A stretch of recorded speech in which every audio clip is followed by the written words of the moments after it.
Azı men mында oyga geldim. Negizi Kırgızstanda andan başka da malum meseleler var. Ben özüm göngülümde oşo jaka burayın, oşo malum meselelerin üstünde işteyin dep kaldım. Geçkele oşo tigi mындай бүгүнкү коом үчүн маалым маселелерге көңүл бурбай башка нерсеге алаксы берсек, жанагыдай эле нерсе, анда иш алга жылбайт да. А сиз шайлоого КСДП менен барасызбы же башка партия менен барасызбы? Азыр тагдыры чечилбеген партия болуп турат КСДП. Социал-демократтар партиясынын тагдырын чечиш керек биринчи. Кимиси туура эмес экендигин бир калыс пикир менен айтып кое турган учур келди. Күч органдар болобу, башкалар болобу, ошонун жообун күтүшүбүз керек. Жөн эле эчтеке жок кезде бир нерсе айтыш кыйын да. Шайлоого барасызбы?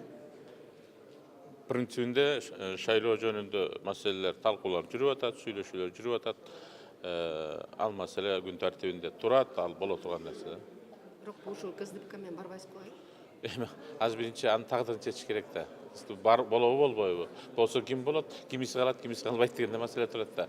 Биз бир тарабын Анан сиз деген бер жактан карап тура берет. мен маселе мындай да. Силер деле менден жакшы түшүнүп турасыңар кырдаалды. Менден жакшы түшүнүп турасыңар да. А эмне үчүн мен ошол отко түрткүңөр келип атат, мен түшүнбөйм да.